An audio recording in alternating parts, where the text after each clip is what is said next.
we're doing photography for my vodka book this week. Ah, And he's lending me some vintage spirits to put in the photos.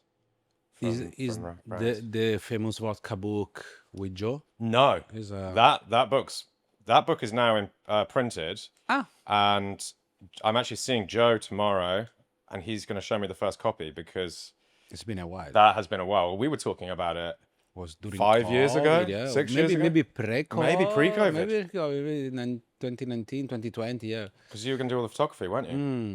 It didn't happen. Too busy. It's okay, it's okay. You've got to pick your fights. That's the thing. Maybe I'm more focused now with the photography that Yeah. Maybe. Do you want photography to be more of your life going forward? I think is happening already. So that's we let things going organically. And at the same time, as you know, because you have many passion, as many of us in hospitality we do, where you put the focus, where you put the attention, you water the plants, Yes. right? So I think we are very, very, very, very lucky to be working hard in hospitality fields, which you are a clear example. You can start as a brand ambassador, become bar owner, do many other projects which are satellite. So it's really 360 degrees opportunity for your career and for your life. And for me, it's a different path coming from a little place in Italy and beautiful, like Como. Came to London like a young enthusiast bartender, not speaking English, just looking everybody with a wow factor. I still remember I was holding, I still do a Dremasso in lab. It's the first time where I saw a blazer Wow. happening. Yeah, Was that Dre doing the blazer? Yeah, it was Dre doing the blazer. Nice. Yeah, I'm hoping to get him on the show at some point. We're in touch. It's a must. It's a Yeah, must. Dre is a must. he's great. Yeah, what you mentioned about watering the plants, opportunities, seizing them.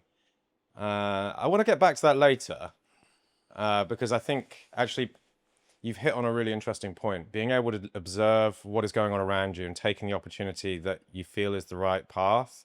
I think that's the sort of lesson that many people would love to hear from you, because sometimes it's not obvious about what is the correct direction to go.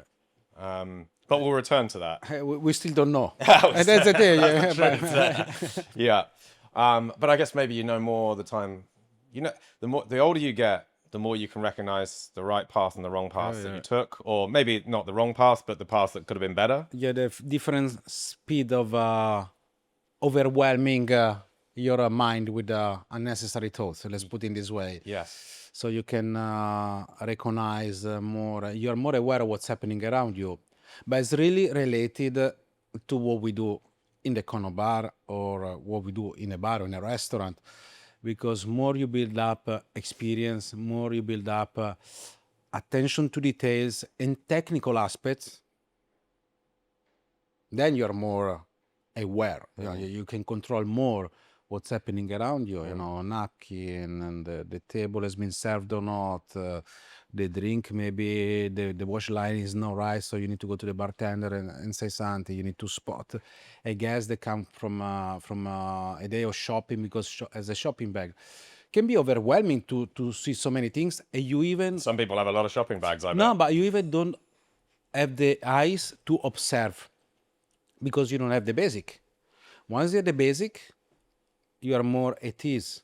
So your personality really can arise. Sure. And that's the sort of 10,000 hours thing, right? Once you've done it enough, instinct can take hold a little bit more. You don't have to think logic your way through every circumstance because you've already experienced that 20, 30, 40 times. I think that is limiting because it's 20,000 hour on one thing, whether hospitality is a technical aspect, human aspect with the guest, with your colleague, is innovation aspect.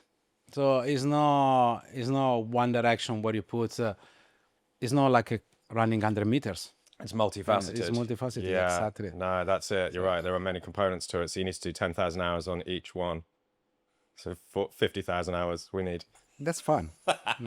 But I think that is once you realize that you need to put effort in what you do, but only having the eyes fixed on one point.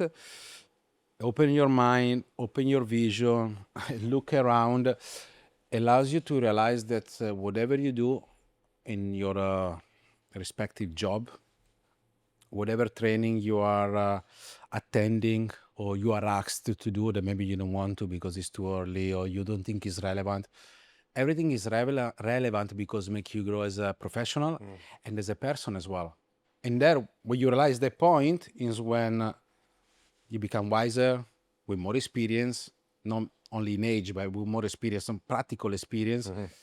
And when you can start to also be looking from the wider shot.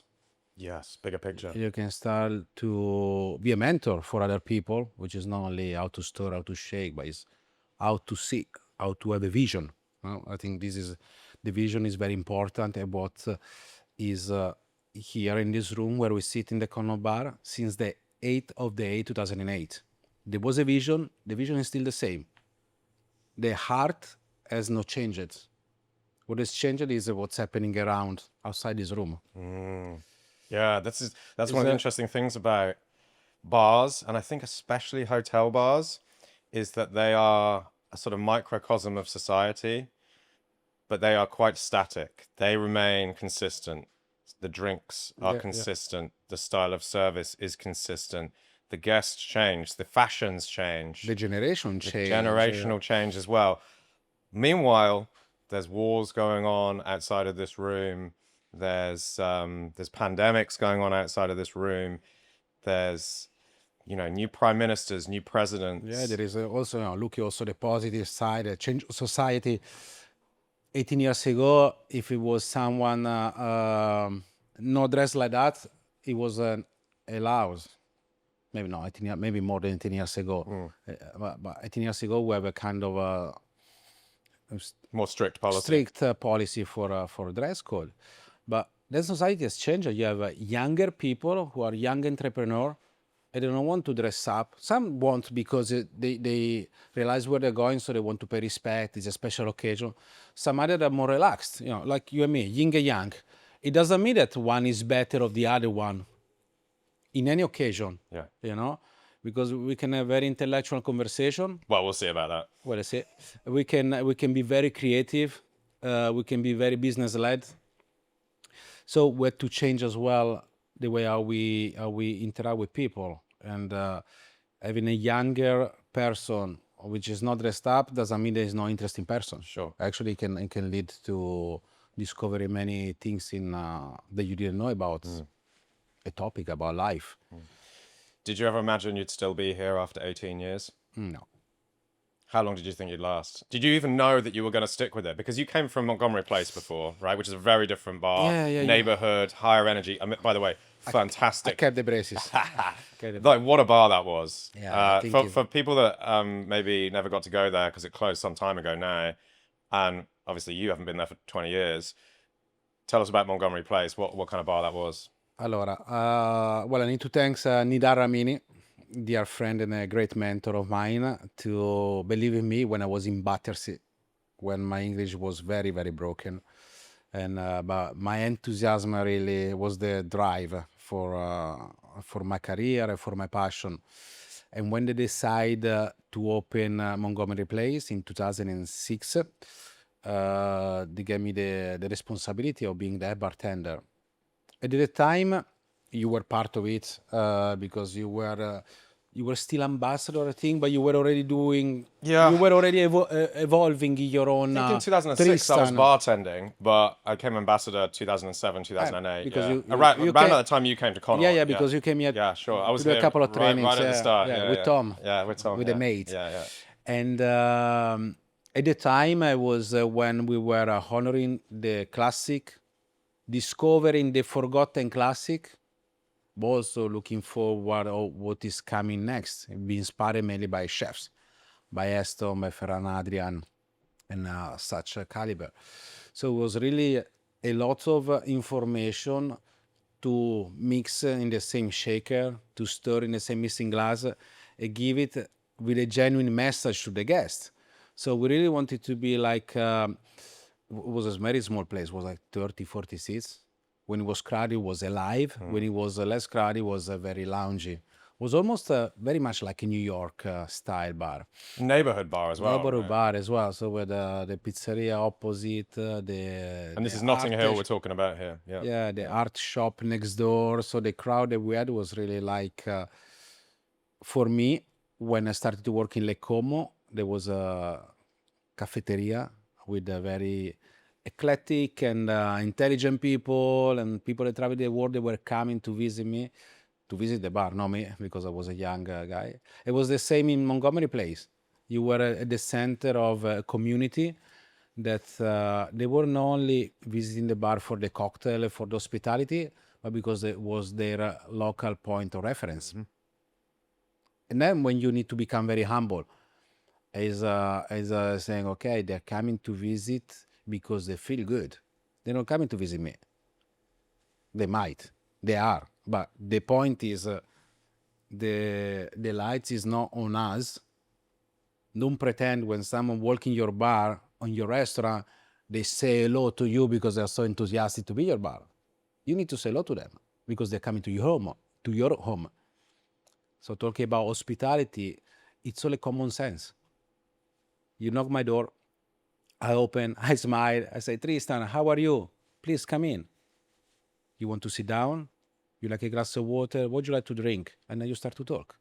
The same is in the bar. Some use leather coaster, some other use paper coaster, some other use napkin, some other use nothing. But if you distill down, is a common sense or interacting with people. Then for us, Italian might be a little bit more natural because that's how we grow up. And that is why. What do you mean by that? How you grow up? I want to talk about Italian bartenders because clearly, certainly in the hotel scene at the highest end, we see Italians historically and today in the highest positions. So what is it about growing up in Italy, do you think, that shapes the sensibility of I think a it's great the host? life. I think it's the life that you encounter every single day. Just catch up with a friend before you realize then your parents' friends, they are coming home, or you're going to visit relative just for a coffee, for a little chat. Doesn't need to be a formal meeting where there is an aim, you know. So it's a community That thing. is a community thing. Then you start to go to your neighborhood bar to play pool when you skip school, this kind of stuff, you know. So the bar, they're really part of everyday people, everyday life. The things that you can say and the things you cannot say. But the things you cannot say doesn't mean that you are doing something illegal, you do something bad. It can be something cheeky, but allow you to grow. And having a place that is partner in that, I think is very important. It also become part of the local community. So what you're saying, though, is that normal everyday life in Italian communities is effectively training for hospitality. Do you think all Italians would make great hosts in bars? Not the With enough Italians, training? no, not the Italians. If you have enough training on the technical aspect, yes. Sure. So you can be natural, flamboyant. No, we talk about generosity. Generosity is not just giving things around and be flamboyant and welcome to my home. There is pizza, wine, and Negroni. That sounds great, by the way. Is about we get it there. Is about in a bar, in the Connaught Bar, is about be aware of every single aspect of what we do. We go back to what we said before. Once you're everything, almost everything, is under control, not by you only, by the team, you can be more natural, you can be generous, because you can spot details. If someone just came from Helena Rosia, the little cannelé in the little goodie bags, you can ask how was the dining there. You can spot if someone has a very deep conversation, they don't want to talk. You can spot if someone is shopping. But because you are aware, you are present. Not because you are only technical, only hospitable. It's to be the combination of the two. So growing in Italy with the sense of community, I think allow you to be light-hearted as well in many situations with many people. that make you be more natural. And it's our job to make good drinks, but also to change someone's day, or someone's week, or someone's month, or someone's life. Sometimes with a smile, sometimes paying attention to them, asking if they like a glass of water, where perhaps there's someone with lots of responsibility, they're overwhelmed with their own thoughts, and they're used to ask what you like to drink. Maybe you got the best wine, the best champagne, the best martini, but as a taking an order rather than offering your time. Yeah. And I think when there is this genuine link that you put the guard down, you know, like, wow, here I'm at home. You can be very busy person, or you can be someone that just arrived from Italy to visit some of our guys and they've never been in such an environment. It can be overwhelming, but we make it friendly at the same time. So find always a combination to make a professional service, attention to details, keep it friendly is the most difficult thing that you will achieve. If you put 10,000 hours in each door. Yeah. I love this idea that the sort of soft skills that are learned in Italian homes and at coffee shops and little roadside wine bars are now transferable to the best hotels in the world, serving customers with possibly the highest expectations in the world, who are paying the highest price for that. There's something remarkable about that sort of transition from something quite humble to something quite grand. Do you think you can train generosity, or do you think it has to be present within the person? Until you can make people aware of what does it mean be generous. You can train it, and not everybody can run 100 meters in 9 seconds or do the marathon in a good time. We are all different. We are all different role around here. That's why we need the one that is more structured, more technical. We learn from the British on that. And also you need the flamboyant one. So it's a combination. And I think going back to why Italians are in the best places in the world is because you see also a longevity. One word that is disappeared by nowadays dictionary, especially in young generation, especially in when you look in a progress your life, is patience. There's no patience anymore. Well, that's the world we live in now, isn't it? You know, and for me, looking at Maestro Salvatore Calabrese, Alessandro Palazzi, Giuliano Morandin, there's truly such a gentleman. They made their own path in different way. They are still relevant. Peter Dorelli, they're still relevant, but they have their own day-to-day life. They have a beautiful life, private life. Yeah. There's been no compromise by the eagerness to achieve something in business. Yeah. Yeah, well, all the people you've listed there, they've done long shifts in the same bar as well, right? It's not like 2 years, tick the box and jump on getting a promotion. No, you're barback, junior bartender, supervisor, bar manager. What is next? GM or F&B manager. But if you don't do in the right pace, almost what you done before was not beneficial for the place, was beneficial for your own sake. And maybe you even did absorb so much of the opportunity that you had because you're always looking at what is next. I want to have more money. I want to have more responsibility. I think for us Italian is we love what we do. So we let opportunity arise, door opens in a very organic, genuine way. It doesn't mean that you stay bar manager for 20 years, you're stuck, you're not successful. I mean, look at the people I just mentioned. And present company, yeah. And also... Yeah, this is interesting. I love this idea of patience, and it's something that gets brought up a lot these days because the world we move in is so fast-paced and the opportunities are far more present than they were before with social media and the visibility of people like yourself and the people you've mentioned. And so I think it's natural for younger people to be ambitious and to want to strive and It's do things. essential to be ambitious. Yeah. Yeah. But it's about how you apply that ambition and knowing when to push and when to just hold back a little bit. Yeah, also push and all back for you, but always in respect of the people around you, especially if you work in a team.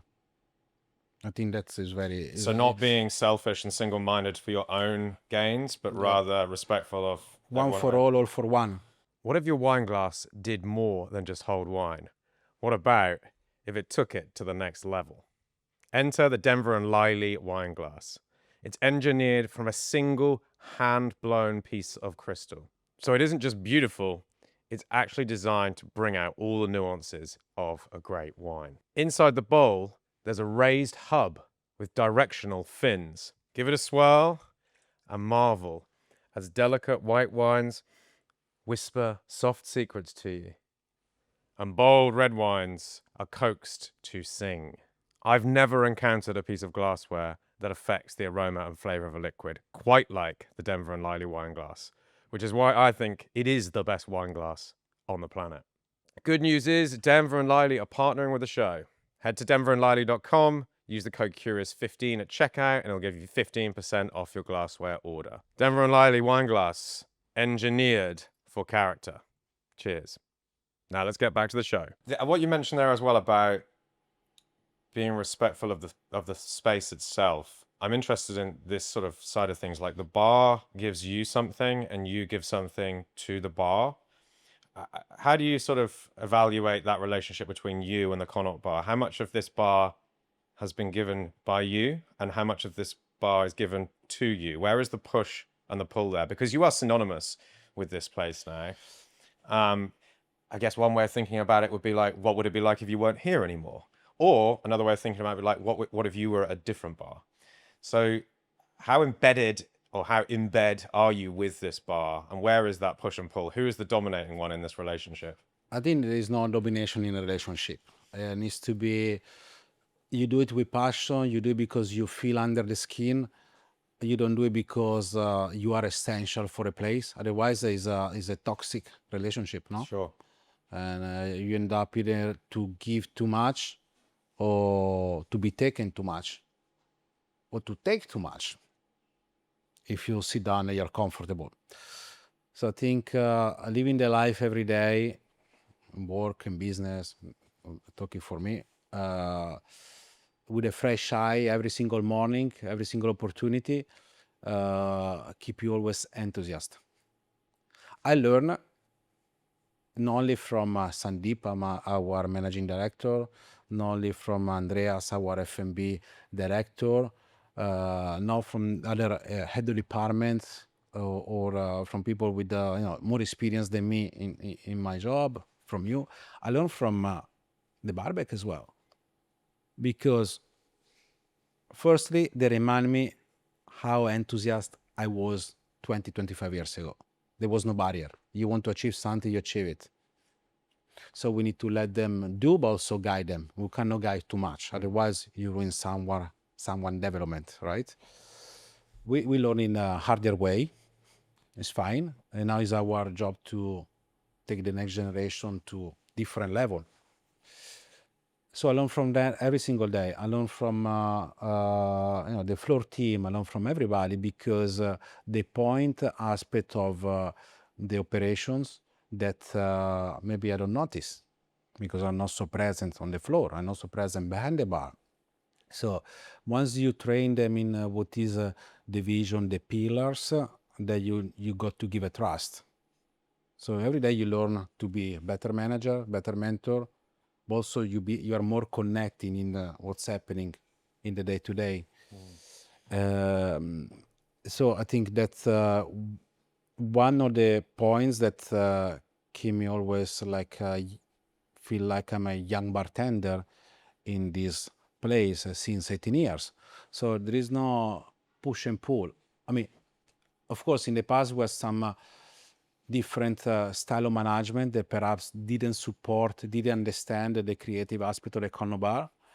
Now I think everybody is fully on board, but at the same time, because with patience we achieve a level of business, money making for the owners that is very rewarding. So once you are creative, once you are straight up with style, don't forget the smile, and you manage to bring the business, if it's your own bar or if you work for someone, is when things are working. We were in point where perhaps we thought we were not allowed to do certain things. It was frustrating. Also, business wasn't good as now. So again, be patient. Learn how to look at creativity in a way that is not only showing yourself, but in a way that is useful for the business. Being a moving director is not sitting on the chair and being cool. You need to manage investment, right? You need to manage expectation. You need to sell. You need to fill cinemas. It's the same. So being a bar director, bar manager, director of mixology is exactly the same. You need to be able to be motivated yourself, allow your team to be enthusiastic, but also understand the business need. Welcome the guests with a smile. Make sure that you do upselling. And it's all make sure that also you are part of the hotel, because we have certain guests they come to the hotel to stay in the bar. Certain guests they come to the hotel and after 18 years they don't know about the Connaught Bar. It's all fine. It's all completely fine. As I said before, we need to keep it humble. You know, guests they come through the door, we need to welcome them with a smile. We need to expect they are coming to see the Trolley, which is the holy grail of the bartender. Altar on a wheel. As much as altar on a wheel is very cool.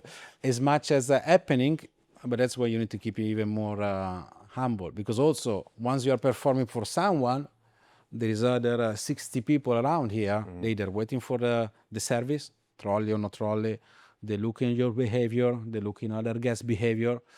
So you need to be able to always be the same, do the same performance every single time on the technical way, but personalize the service. It's what you're describing. It sounds like symbiosis. Like the bar is an organism, and the team form part of that organism that needs to kind of provide the sort of life structure of the bar. The guests form part of that organism, and then the bar itself. A bar is made by people. It's like a beautiful looking person doesn't mean there's a good person.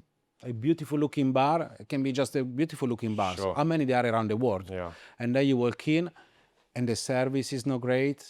Yeah. But maybe they need more time to develop. Maybe they need a better leadership. But also the guests, they are not so great because there is no this interaction between guest and team and staff. I think this symbiosis is, as you describe it very well, is something that we need to work every single day. I think a lot of bars don't understand their guests on two fronts. One is that they don't understand, not a lot of bars, but some bars, they don't understand the demographics of people that come in, and so oftentimes they're trying to serve a product that isn't appropriate or a style of service that isn't appropriate. And then on a more granular level, understanding each individual guest, as you've already emphasized, understanding the needs of this guest. Are they stressed? Are they happy? Are they celebrating? Are they staying in the hotel? Is this their first time here? Are they here to see you or Giorgio, or have they never heard of the Connaught Bar before? You know, each of these are different. Every day you realize how many opportunities you have, because you go to the guest, you say, have you been here before? Yes or no? Have you tried the trolley before? Maybe they've been here many times. Maybe they've been in the hotel many times, but never tried the trolley. So we make about 30,000 Martini a year in these four walls without considering events. So it's about 50, 60 a day. And you need to be performing 50, 60 times equally. There is no excuse. Well, particularly here, because you've turned martinis into performance. So let's maybe talk a little bit about, it's out of shot, but the Martini trolley is always present in our minds. Whether you're listening or watching, you can picture it probably if you've ever been to the Connaught or even heard of the place. The Martini. So this was there right from the start in 2008? Yep. Yeah. Okay. When we started with Eric and Santino, the trolley, it wasn't there from the very, very, very start. We were doing a beautiful service with a tray at the table, placing the martini glass in front of the guest. They get to smell and choose the bitter. We're putting a bitter. We already stored The bitters was always a thing, though. the bitter, because Connaught Bar is a modern interpretation of the classic. Classic martini recipes, people forget, gin, dry vermouth, orange bitter. Yeah. Yeah. Everyone always forgets the orange bitters. And 2008, the only orange bitter you could get was Gary Regan's orange bitter. And maybe Fee Brothers. Fee Brothers. Yeah. That's about Probably it. Yeah. Some other bitters from Germany, the Charles Wexner found. It was like I still have it at home, like a half-liter bottle. Then there start to be other brands. Angostura bitter. Bittermans, is and that the German? Bittermans, Yeah, the German yeah, bitter, yeah. still very good. So we said, why we don't take the original recipe, this forgotten recipe, we take it to the Connaught Bar, and we ask the guests to choose either to enhance the botanicals of the bitter, or of the vermouth and the gin or the vodka. So personalize the aromas of the martini cocktail. By the same time, we can approach them not only talking about vermouth, not only talking about gin, not on the technical side, but be more lighthearted. How you feel today? You need the relaxing, energizing, you want to discover something new, or you want to feel comfortable. It's simple. If you know how to do it, if you're humble, if you listen, if there is two-way conversation, it works. If it's only one-way conversation, Well, it's very clever, isn't it? Because what you're doing is you're using ingredient modifiers that are very easy to manipulate, especially if you've got a trolley, to ask the guest how they feel. Exactly. Which is the most important question anyway. Exactly. You're doing it through the medium of flavor and of drinks, Exactly. and then that's even stronger That's the because they magic. came here for a drink, right? It's magic. It's magic. Yeah. Yeah. And so we even changed. Was that your idea, the bitters? It was we were in the fourth floor in the battery room, no window.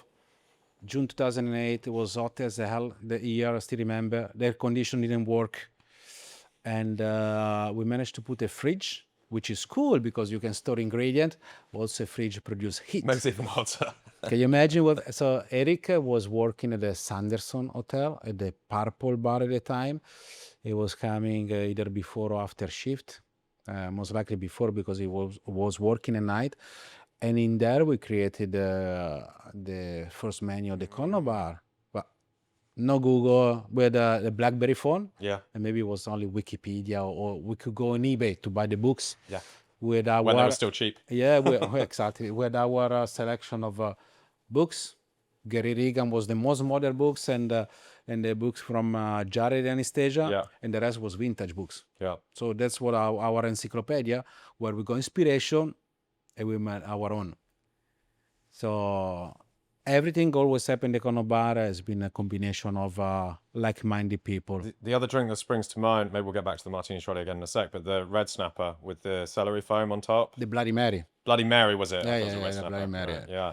That's with celery foam. That's celery air. Celery air. Because foam air is different. I know. I know. No, only you say. No, you're right. It was light. Yeah. The expectation Yeah, sure.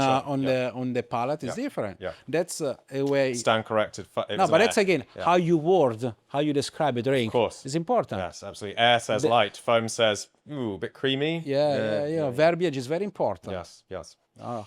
But that was a great drink. Yeah, I think Eric was the driven to the Bloody Mary, because I remember it was very much. It was ahead of time, Eric. Always been ahead of time. And when we opened the bar, it was the time when Tony C already set the road for molecular. Yeah, he was pushing things forward in that way. Pushing forward, and Eric got to formulate how to use certain techniques in an easier way. And then you open Pearl as well, which was very much 2010. experimental on the same path, kind of mix of classic and very modern touches. Yeah, exactly. I always remember the first New Year Pearl was open, so it would have been New Year 2010 going into 2011. obviously it was a very, it was We popular. break in You the broke bar. it. It was a popular bar in the trade, but we didn't realize until that night. And everyone finished their shifts in all the bars in Yeah, Mayfair, so, Soho, and everything, ah. and just piled into Pearl. And we were like, oh my God, like Ago and Gabby are here. All the guys from the Savoy, because Savoy opened that autumn as well. It October. They reopened that opened the 10 on the 10, 2010. That's right. Yeah. So everyone was there from then. We were like, wow, this is great. And we had a great party that night. Sì, It was really yeah. good. It was really good. So yeah, back to the trolley. So it's where did the inspiration for moving this to in front of the guests? Is this just it's trying to bring theatre from the bar to wherever you're sat? I think it was in the beginning, the trolley, let's say, we always wanted to do a table service.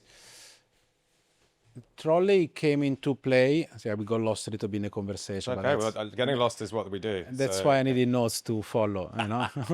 It's just my job to keep trying to bring us back. Yeah. I can say you're very good in that.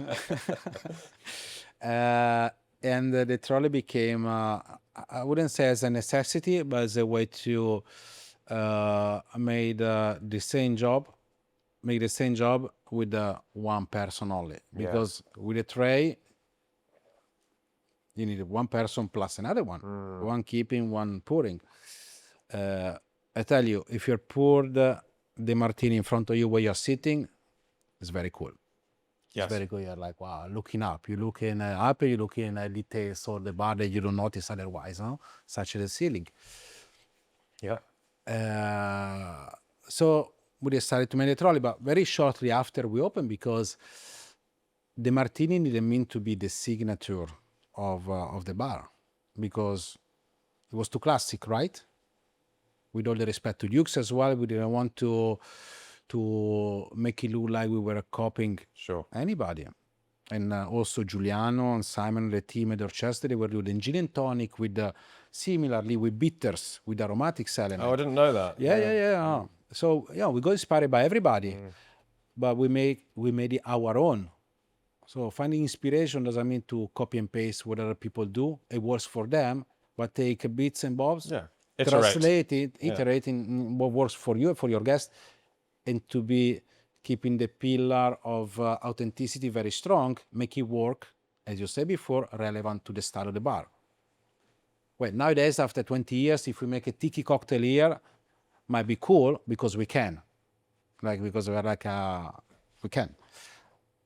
5-10 years ago, no, didn't look cool because it didn't fit. So always be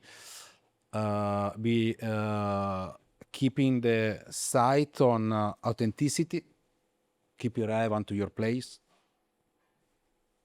The teamwork, which is a key, so people, and the vision, really, what is the concept of the bar. What if your coffee liqueur actually tasted like coffee? Not syrup, not pudding, actual specialty coffee in a glass. That's the whole idea behind Algebra, the driest coffee liqueur around. Not because they've sworn off sugar, but because they want to let the flavor of the coffee shine.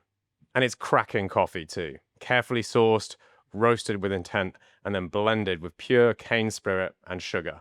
The result is a coffee liqueur that behaves well when other coffee liqueurs would simply give up. Want a highball with backbone? Algebra and tonic is the perfect fit. Want a Manhattan or a Negroni that doesn't drown in sweetness? Algebra is a fantastic substitute for vermouth. Or keep it classic and make an espresso martini that practically makes itself. It's the kind of bottle that deserves a place on the back bar because it does its job properly. Lift, structure, flavor, and clarity. And there's great news, because Algebra is partnering with the show. We can offer 15% off any bottles ordered through algebradrinks.com. Just use the code CURIOUS15 at checkout. Algebra coffee liqueur. Less sugar, better coffee, better drinks. Now, let's get back to the show. You mentioned already the vision has not changed that much in 18 years, but it sounds like you've gone through cycles of maybe less creative drinks and then more creative, or maybe you've had management that have been less conducive towards sort of pushing creativity and more on the classic side of things.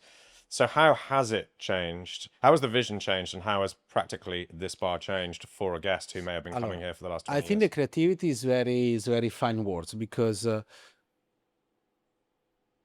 how you define if it's a creative or not creative. If things are changing, if you change the menu, if you work on new ideas, you're creative. Creating means get an idea, inspiration, having the solid basic technique Yeah. in bars, mix, infuse, distill, milk punch, fat wash, all those one, to make the idea happening, make it tangible, right? Or liquid in this case, making a drink.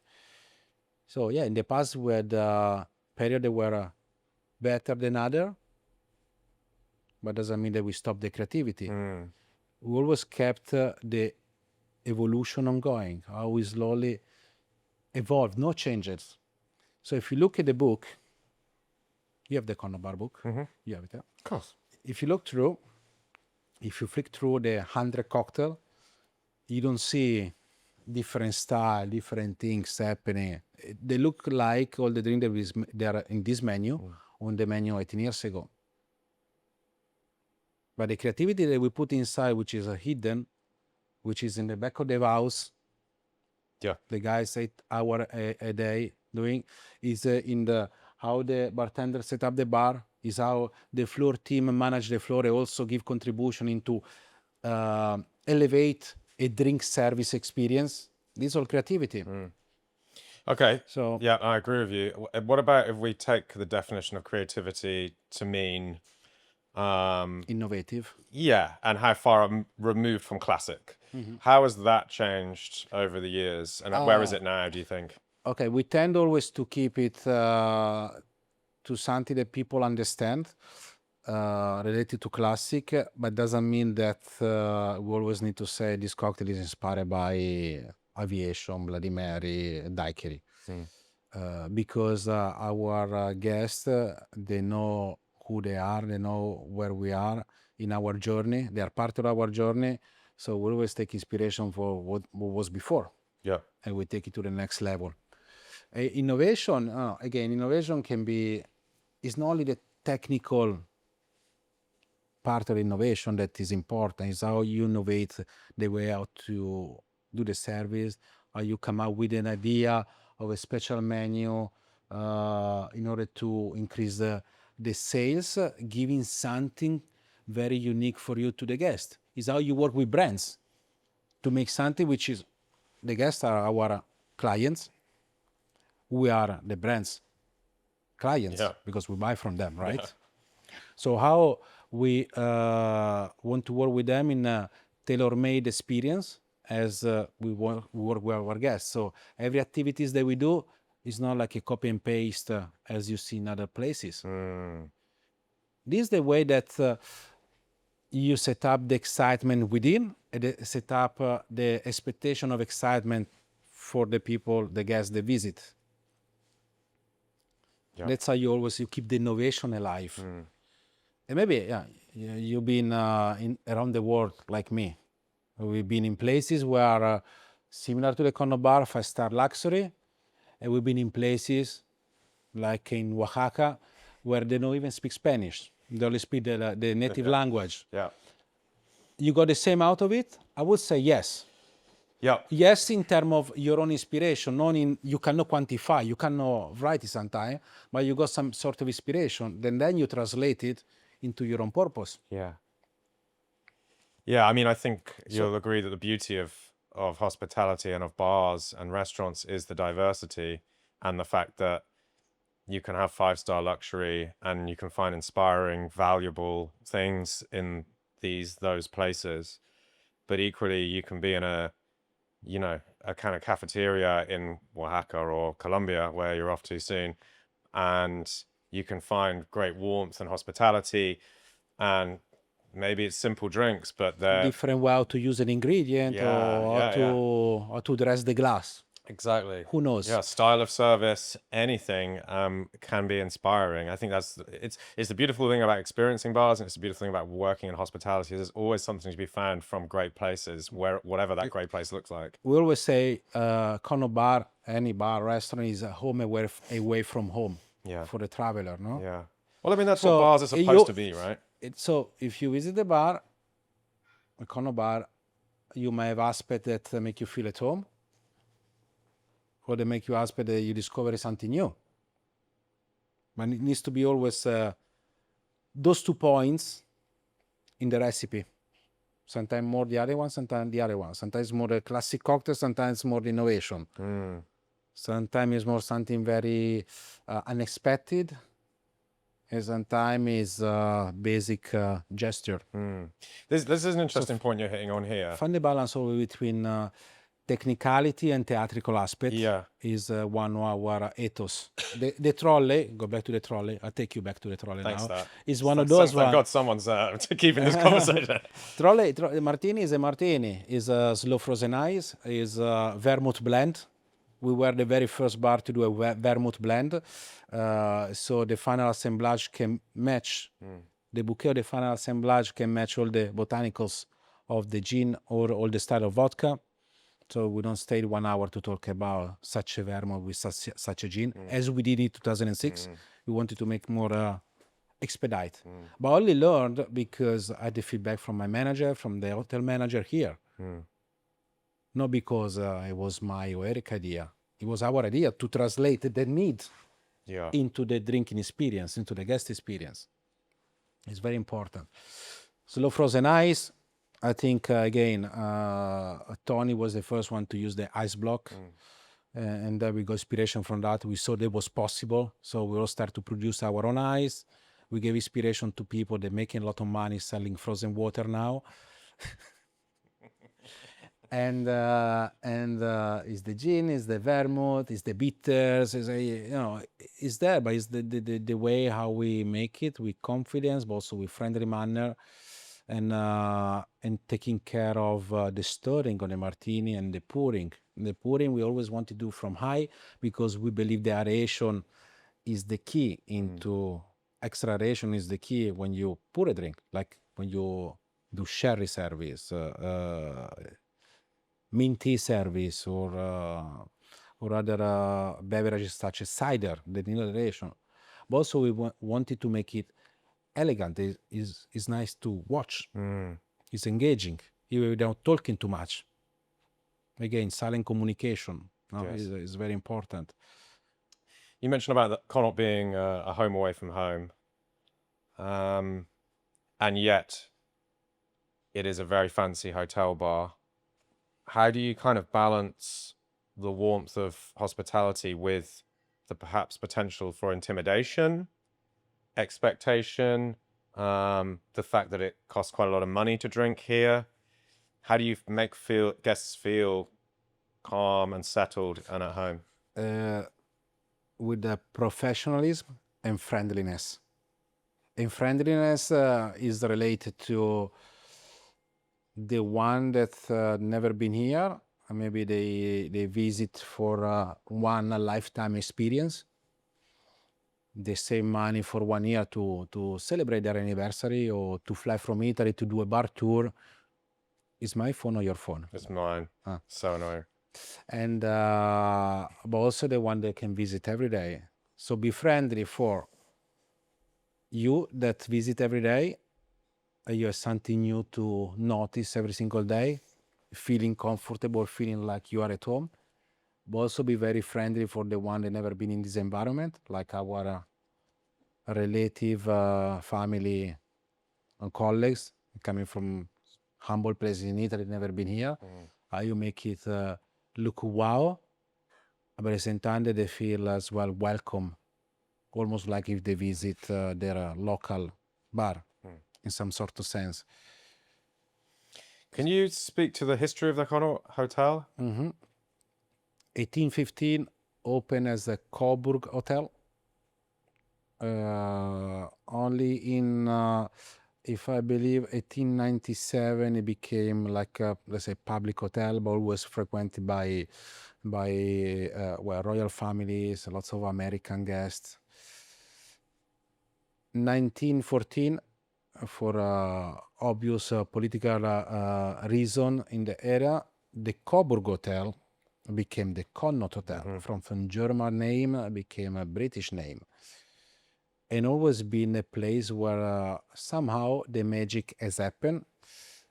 However, less under the spotlight compared to other big hotels which are surrounding us.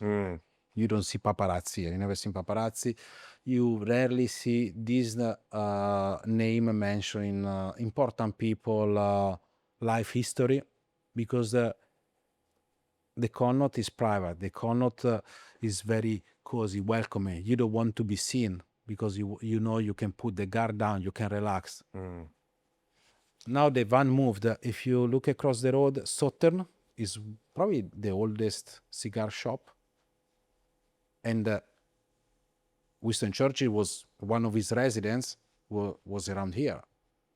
So surely the shop opened because of him. Surely he was here. Yeah, sure. He was not only or the Savoy or the Churchill. So there's no Bar. record because it was a private place. Exactly. So yeah. there's the Alessandro nice was saying something similar about Duke's. You know, it was always seen as a very discreet, private hotel and bar. You know, not so much like the Ritz or the Savoy, where it's much more glitzy and glamorous and kind of showy. This was like, this is where you go when you don't want to be seen, you know, and there's discreetness, but you can get great service as well. Exactly. I think Connaught is synonymous of genuine service, because you appreciate the guests that walk through the revolving door. They come here because of this reason. You respect that. You are thankful. So they don't. The guests that come here, they don't come here because they're expecting to be seen or expecting the big bling bling or whatever it might be. The Connaught Bar is an extension of this vision. Yeah. What about prior to your arrival? What was going on here before the refurbishment? And it was. Because I'd never heard of it before. You came along in 2008 with the relaunch and everything. Allora, before it was the Bar de Connaught, which is the Coburg Bar, now at the entrance. Yes, the one at the front, yeah. The one in the front. Where at the time there was a Negroni menu, you believe it or not. Because the one and only Brian Silva was the bar manager. Was he? I did not know Brian was here. And Davide Segat as well. He really? was one of his he was one of his young That's a good bar team right there. Yeah. And this one was the American bar. Okay. So at the time, before the Connaught closed in 2007 for a big refurbishment, there were 3 American bar: Stafford, American Bar at Savoy, American Bar at Connaught. And then it was only 2. Yes. So this room, as you see now, has changed, of course. Before it was a dark wood panel, dark leather with a trophy hanging on the wall. It was like a cigar whiskey bar. Believe it or not, the wood panel before was dark, but still the same. It's still the same wood. Has been sent to be restored, been placed back, and then like artists, they were painting the wall with little brushes, like a Sistina Chapel. When I walked in this room the first time, there were scaffolding around. The arches were not here. Furniture was like a white canvas. Maybe the floor was here, and the painter to do the wall and the artist to do the ceiling. That's why we always like to say that the wall has a very, very, very meaningful part in the Connaught Bar life, because as in every place, it's the wall that witness everything, 24/7. That's why also is the cover of the book. Yeah. You know, they know more than me and anybody, more than the camera, what's happening in this room, right? I think it's very romantic. We need to keep the romance alive, especially if you represent such an establishment or you are part of the history of a place.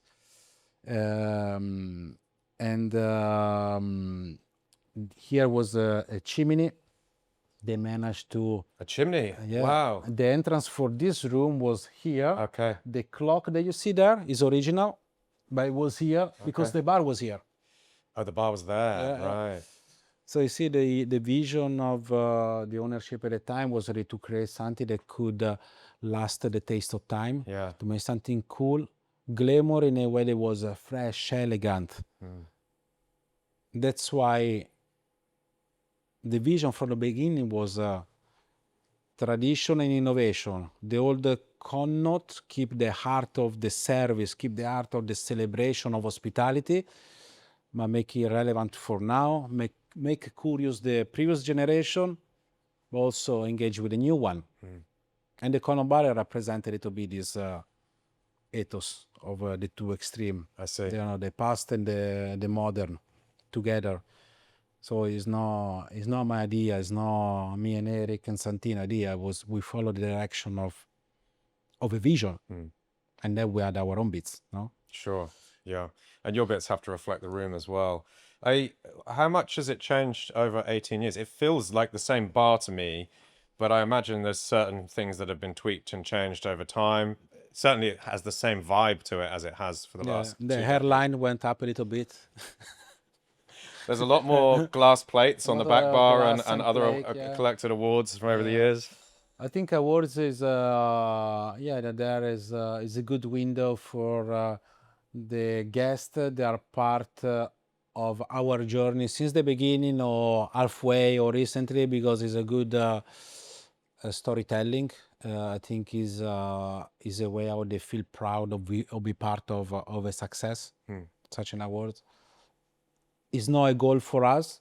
The goal is to have everybody happy every single day. Yes. You know, the team and the guest and the boss. Turns out that philosophy means that you win awards, though, right? Exactly. If you aim to be a better self for you and for your guest, you create this longevity. So we go back in the beginning, focus on the longevity, focus on the value, and then the recognition will arrive. Might arrive because the bar is busy every day. That's a success. You win. Maybe because you get awards. Maybe because you get more awards. It might be that because then the bar is busy even after 18 years. It's actually busier. And open doors into create something more, which is not related to these four walls. So you're working with artists, you're working with acrobats, which is also related to being performance, doing performance in a bar. You work with people who are in the creative world, but in different fields. So how you cross path that allow you to find inspiration, then to come up with other ideas. To always feel enthusiastic of what you do. So I think that the awards are very important for us because you feel proud of it, because the guests feel proud of it. Do you have to be conscious of the awards shaping what you do here? I think you need to be cautious. Allora, when we won the first time at Terzo di Cocktail was 2010. Best Bartender and Best Hotel Bar. My first award was 2006, Best UK Bartender. Every year we got something. It can be GQ, Vogue, Lifestyle Awards, can be either Tales of 50 Best or some other trade-related awards. For us, it's a sign of consistency. It's a sign of the fact that we're recognized by trade. We're inspiration for trade, but we recognize also by lifestyle, normal people, no, let's say visitors to the bar. That's why you have the two plates of the scale working good. It's not only one or the other one. All we do here in terms of business driven activity, creative driven activity, social media driven activities is to keep the evolution of the Connaught Bar ongoing. Is not to try to get the attention, to get any votes. Which in is essence. Which is a great lesson, because Connaught is the only bar that's been in 50 Best every single year from the start, I think. You were top in 2020 and 2021. Yeah. Is that correct? Yeah. And that competition has, I think, for some people, that competition has moved into an area whereby a lot of the bars that are in there are really playing a game to get in there. Not all of them. There's many bars in there that certainly are justified to be. Definitely, it's very appealing. It's appealing, but it's sort of become it's gamified in a way. I think a lot of bars that aim to get in there or are in there recognize what some of the strings that you can pull, the things that you need to do. Certainly things like guest shifts or takeovers. And then after 2 years, they close. And then after 2 years, they're closed, or they're never profitable in the first place. Yeah. All of these things, and I think it's quite refreshing to hear your approach, which is effectively no approach. It's just to offer a great service, great hospitality, great technical. Genuine. Genuine is the word. And clearly that's the winning approach because you've topped that list twice and you've been in the list from the beginning of time. I think also, I mean, nowadays as well, okay, when we won the first time was during COVID. Luckily, we were already, before that, busy with a good level of business. When we reopened, after the first lockdown, of course, you go overwhelmed because everybody wants to have a drink. Within 5 minutes, the bar was full. Everybody asked for the Martini cocktail, the Trolley, crazy. It's when we invented the smelling card. We didn't have before. Smelling card was a necessity because we couldn't go close to the guests. And the smelling card now is iconic because it's a postcard memory of your Martini experience. If you have one Martini in 10 minutes, the smelling card is different because the liquid spread different. So we were already ready to a high level of business. And definitely nowadays, all the awards that are out there, they can shift your life night to morning. You got to be ready for that. Sure. So for me, it's a huge responsibility by everybody now that are in this reconnection world to help and mentor how manage that. You get lots of people. It might not be all the right people for your environment. You get a lot of people that feel entitled to judge and comment. They don't come to experience the bar to feel wow, to relax the face and the shoulder and enjoy. They come here to look at that. It's not good. I pay £30 for a drink. It's not correct. Enjoy. So you got to be ready as an operator. You got to be ready to face that as well. If it's happen night to morning, you were not ready. It's very risky for your mental health, for your business, if it's yours, or for the one that give you business. That's when creativity needs to be directed into creating something which is, yes, innovative, but also there is a purpose. We're not painters. Even a painter needs to sell. Yes. To survive. But you want to be a painter. So if you don't make money as a painter, you are an artist, it's your own responsibility. If you live in a forest and you have only little needs. But if you live in a bar that you need to pay the rent, you need to pay the people, you cannot be a painter without expectation. Wait and see. You need to create opportunities. Yeah, I guess financial constraints always have to temper creativity in one way or another. Otherwise, you just go out of control with testing things maybe and trying things and with no kind of maturity. Yeah. But also what you were saying, I think, gets back to the patience, which you mentioned at the start when we were talking about awards and things, and you can be a quick flash in the pan and get a lot of attention, but like you might be closed 2 years later because there was never any kind of eye towards the accounts and actually, also, sustainability. Talk about vision, talking about the other pillar, authenticity. We have cocktail in the menu that have been released after maybe 1 or 2 years that we were thinking about it, and the technique has been perfectioned, and it was ready for was the Connaught Bar when it was launched. But it wasn't ready for how was the Connaught Bar 1 year before. I was speaking yesterday with a chef. I say our research and development happened when it's season. Now we are in March. He was telling me, we just finished the rhubarb research and development. But because the season is about to finish, This research and development, it goes to next year. Next year, yeah. The same for us. You can't R&D something and then use that seasonal ingredient all in the same season. Yeah, but also you cannot R&D for something and pull it out right away. Yeah.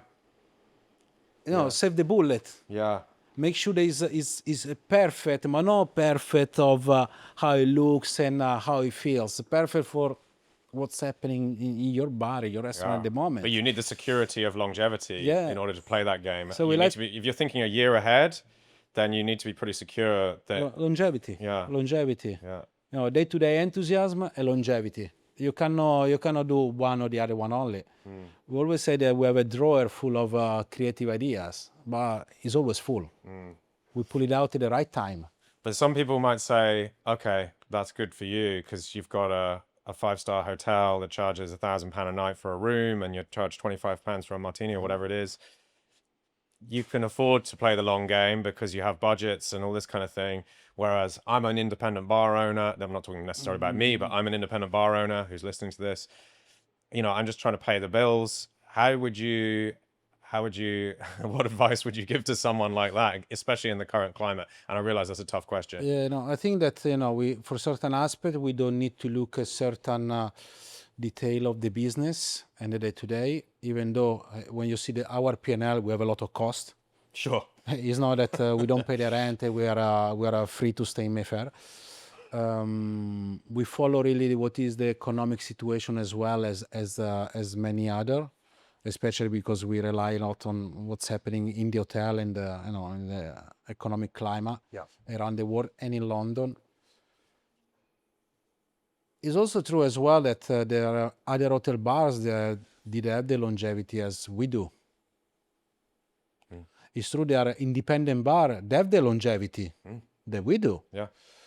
So I think it can be done. You need to be the right place at the right time. You need to be patient. Sometimes goes well, sometimes doesn't go well. The suggestion is try to look. You need to be the team where there is the creative one, the push, who is enthusiastic. There is the other one that is more business led. Depths to balance. And then, of course, there is what's happening outside that is out of your control. Yeah. I mean, I think, to sort of also answer my own question, I think setting yourself up for success is so important with hospitality, to have a resilient structure in the first place, build it on strong foundations. And what I mean by that is you need to open a bar in the right location, right? You need to understand what product it is you're selling and who you're selling it to. You need to get the basics of hospitality, which we've obviously discussed at length here this morning, in place. You need to plan for scenarios where trade might drop due to external factors that are completely not under your control. You need to do a cut of cost here as well, as happened in the past. Cut of staff, and and you need to get the right staff in the first place. You need to build strong teams of loyal team that feel like they are invested in the business, and that work well together. And if you can kind of do all of that, and you mentioned that there are independent bars that have been going 10, 20, 30 years, then the chances are you will have the resilience to be able to withstand economic downturns or anything else that comes along. Adapt into situation as well, yeah. I think what we build here is cover 360 degrees. We always had colleagues who are truly ambassador of what they've been doing here, because every single person that was part of this team, is part of this team, has given a contribution. Eric in the first 2 years, then Rusty, then Walter, and then we have the magic trio with Giorgio and Maura. For a decade we worked side to side to bring this one forward, to elevate it. Now we have Oscar, Andrea, Lisa, is all the team there is now. Some of them, they are with us. Consider me and Giorgio the veteran, me 18 years, Giorgio 11. It wouldn't be possible if it was only me, probably. Only Giorgio, or without Maura for 10 years. So you always need to keep the eyes open on the surrounding. Make sure that once you set the vision, you'll stick to the vision. And, you push each other in order to achieve the vision. Yeah. Given that sometimes you're recruiting people like Giorgio Mauro who end up spending a decade here and very much becoming part of the Connaught experience and also shaping its direction alongside you, how do you go about recruitment knowing that you may be recruiting someone who is here for decades? You kind of don't know until it's happening, because you recruit for attitude and personality. That's the most important thing. And then I always say this bar is not for everybody, as not everybody is for this bar. There is people for places and places for people. Doesn't mean that it didn't work for you here, you are not successful, you are not good. Might be not your environment or you were not ready for it, And I think it's important to consider that. And is this bar easy? Not at all. It's more difficult than other places? Probably yes. And we tell. We are very honest in the beginning when we do the first process of interview. We explain what does it mean working here in terms of mental commitment, in terms of physical commitment, attention on details, following the guidance in the first months of the induction, in order then to be more aware of what's happening. You can start to have a breath and start to look with your own eyes, and then when you start to give contribution. So we build up a generation of ambassador where there is no the top and the bottom of the pyramids. We're all the same. Whether I mentor the person that came after me and the person after me mentor who was next, that's how we did. Now we have a new barback recently started. Of course, we keep an eye, we give the right advice, but it's the one that was in this position before that does the training and the mentoring. Because the one that was in position before is already an ambassador. He's proud of what he does here. He's proud to give contribution because he's listened. He actively give contribution. We ask him or her what they think. How can we improve? And then the answer is not always right, but if it's not right, you help them to restructure the vision. That can be, certainly needs to be more Connaught Bar oriented, but also is a vision that allow you to see from further away how we work here. Again, it's a business. It's a creative business. So we want everybody to be part of this life school. We are not an academy where they teach you about spirits, distillation, hospitality. We teach you to live. Yeah. I've set up quite a lot of cameras and lights in here today, but that is not uncommon for this bar. You are producing quite a lot of video content these days. I think there's even more coming this year. Yeah, more and more. Stay tuned. Connaught TV channel. Oh, yes. So, I mean, how important is that to what you're doing here? I guess you've got some amazing personalities working here. The space itself has a personality. It's been going long enough now that it really does occupy a certain personal space in the world in our industry. So what are you trying to achieve with it? What are the goals going forward with visual content? I think visual content is to be always coherent to the initial seed, to the initial sprouts of what is the Connaught Bar about. Make it relevant for everybody. It can be, again, the young bartender that is inspired by something new, something wow. The guest that can wait to see what is next. But the one that also look at it and say, oh, wow, my guys. They're still the same. They're like, every time I go back, I feel it's the Connaught Bar has always been. They're coming out with new ideas and make you feel even more proud of be part of it.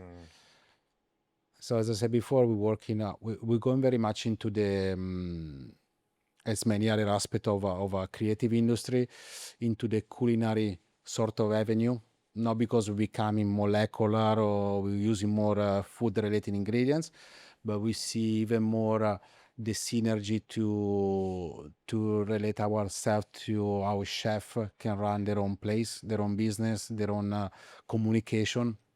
I think communication is not sharing of what you do only for the sake of showing off, but it's communicating what you do to inspire also other people. No, because also, okay, let's go back. We are part of the society, right? We are part of everybody's daily life, if you come here or not. It's a huge responsibility. So whatever you communicate out there needs to be an invite for everybody to visit. Whatever you communicate out there needs to be coherent to what's happening within this world. So we did a video with an acrobat or with a circus. Somehow we take element of this theatrical aspect. We're already doing it already for 16 years before starting with this collaboration, but it's related to us. You know, we did work with Massimo Bottura. It's related to us because the way how we think, Culinary and experience has a lot of similarity. So I think is the communication in the sense is very important also to realize yourself, what you are doing, where you're getting to, which door you can open. Yeah, it allows you to reflect. Is inwards as much as it looks like a lot outwards, because you put it, you communicate in social media, YouTube and everything, TV sometime, like I did the BBC Maestro, the Stanley Tucci collaboration. It's all amazing, but it's sharing what we're doing. Yeah, I like it. It gives you a chance almost to test things as well, doesn't it? You can try kind of quite crazy, abstract, fun, esoteric things. And then you say, yes, Yeah, no, maybe that yes, works. yes, Yeah. yes, we're ready. We need to find a way to get there. Yeah, sure. So you push yourself. And then you can plan to get there. Yeah. But like when we did the book, when I did the BBC Maestro things and many other projects that take you to go back in who you were, what you were doing, almost like write a notebook of your professional life. You discover many things that you didn't realize. You know, it's very powerful. It's very beautiful.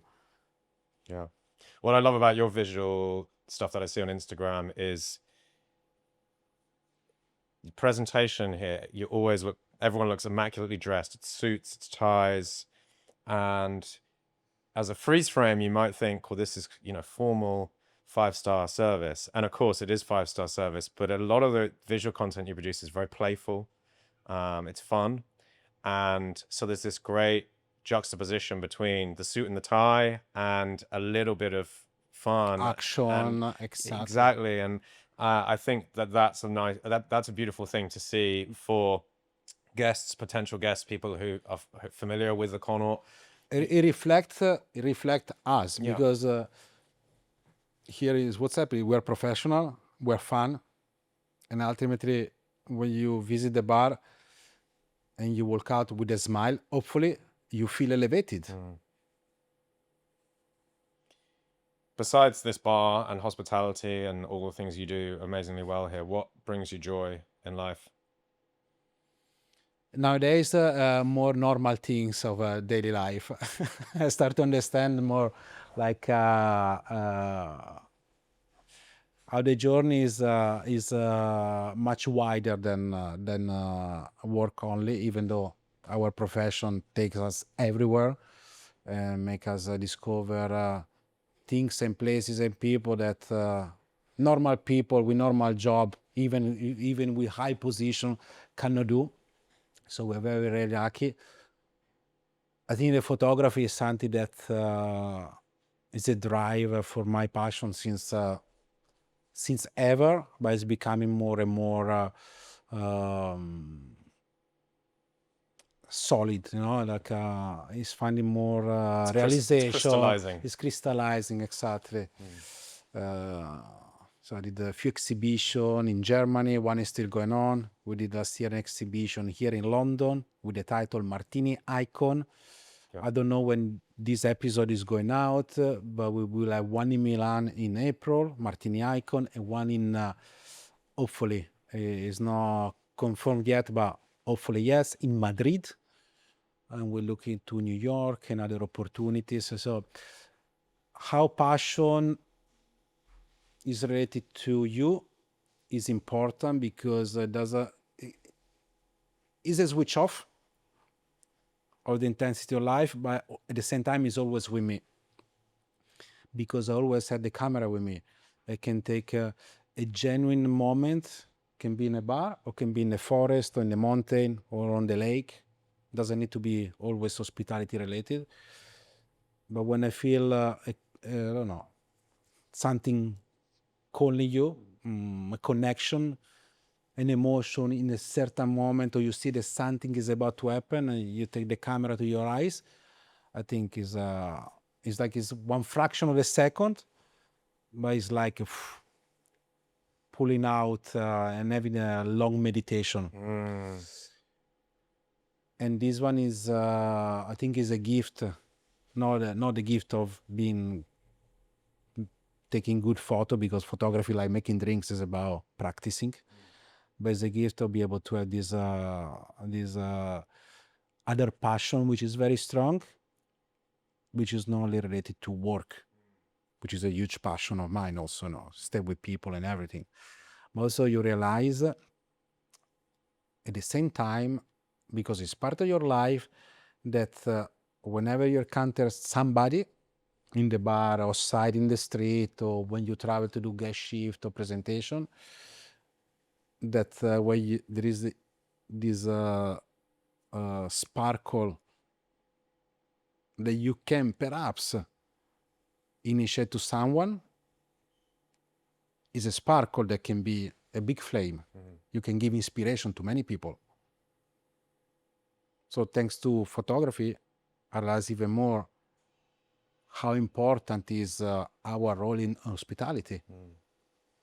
And specifically my role as a mentor now of the new generation when I travel.